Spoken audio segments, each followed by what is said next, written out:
Hello everyone, welcome to lucky education. और आज का टॉपिक है हमारा arts and craft production. Class 12 की हिस्ट्री हम कवर कर रहे हैं। Chapter number 1 bricks beads and bones. Craft and art production का मतलब है हड़प्पन सिविलाइजेशन में क्या क्या चीज़ें बनाई जाती थी और किस किस मटेरियल से बनाई जाती थी और कहाँ कहाँ पर बनाई जाती थी। तो इम्पोर्टेंट हो जाता है क्या मतलब क्राफ्ट प्रोडक्शन में किन किन आर्टिफैक्ट्स को हम बनाते थे। आर्टिफैक्ट्स मतलब क्या क्या सामान जो बनाए जाते थे आर्टिस्ट के द्वारा और कहाँ कहाँ पर बनाए जाते थे, ये इंपॉर्टेंट है। मतलब हम बात करेंगे साइट्स की, बात करेंगे हड़प्पन साइट्स की। और सबसे इंपॉर्टेंट किस मटेरियल से बनाए जाते थे। जैसे यहाँ पे देख सकते हो कार्नेलियन रेड एक मतलब स्टोन आता है, उससे ये बनाए जाते थे। तो ये हम जानने की कोशिश करेंगे आर्ट्स एंड क्राफ्ट प्रोडक्शन में। तो सबसे पहले हम बात करेंगे चानू दारो। तो पहली बात तो चानू दारो कहाँ पड़ता है। चानू दारो जो शहर है ये पड़ता है आज की डेट में पाकिस्तान में। ठीक है, आज की डेट में कहाँ पर है, पाकिस्तान में। तो ये इंपॉर्टेंट सिटी पड़ जाता है। फिलहाल हम चानू दारो की ही चर्चा करेंगे अब इसमें।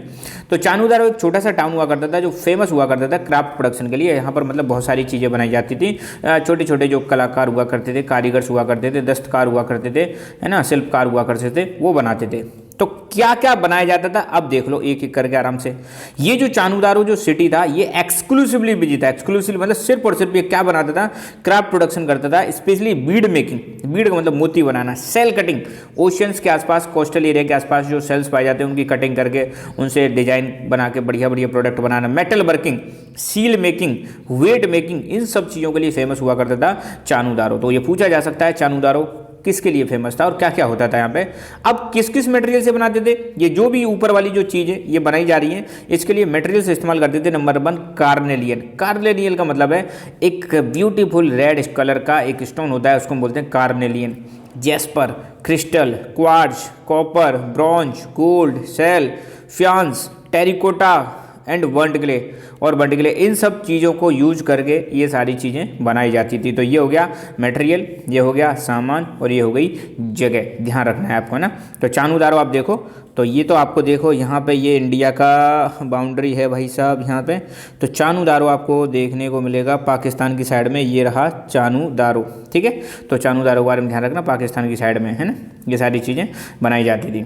बीड्स जो होते थे, अगर हम बीड्स की मोतियों की बात करें, अलग अलग शेप में बनाए जाते थे। अगर बीड्स की शेप की बात करें तो disc shape, cylindrical shape, spherical shape, barrel shape, segmented, अलग अलग शेप में बीड्स बनाए जाते थे, मोती बनाए जाते थे। चानू दारो पता चल गया पाकिस्तान में। धोलावीरा और लोथल ये दोनों ही भाई साहब गुजरात में। कहाँ पर हैं, गुजरात में। यहाँ पर स्पेशलाइज ड्रिल्स मिली है ना। कहाँ पे, यहाँ पे आप देख सकते हो, ये रहा आपका धोलावीरा और यहीं पर ये रहा लोथल, ये गुजरात में दोनों ड्रिल्स मिली हैं जो मतलब शायद एग्रीकल्चर में इस्तेमाल करते होंगे। और इसके अलावा बालाकोट और नागेश्वर, बालाकोट आपको फिर मैं बता दूं पाकिस्तान में है और नागेश्वर आपका गुजरात में है। तो बालाकोट और नागेश्वर ये दोनों की दोनों कोस्टल एरिया के पास हैं। और यहाँ पे क्या होता था, ये स्पेशलाइज थे कुछ सेल ऑब्जेक्ट्स बनाने में, जैसे bangles, large long handled spoon with cup shaped bowl और लेडल और इंडे, ये सारी चीज़ें बनाई जाती थी कहाँ पर, बालाकोट और नागेश्वर में। तो ध्यान रखना, यहाँ पर कंप्लीट हो गया हमारा ये आर्ट्स एंड क्राफ्ट प्रोडक्शन। और इसमें बस चीज़ यही ध्यान रखनी है आपको कि कहाँ बनाया जा रहा है, क्या बनाया जा रहा है और किससे बनाया जा रहा है, ये चीज़ आप ध्यान रख लेना। और मैप के लिए इंपॉर्टेंट है भाई साहब, मैप में ये लोकेशंस पूछी जा सकती हैं।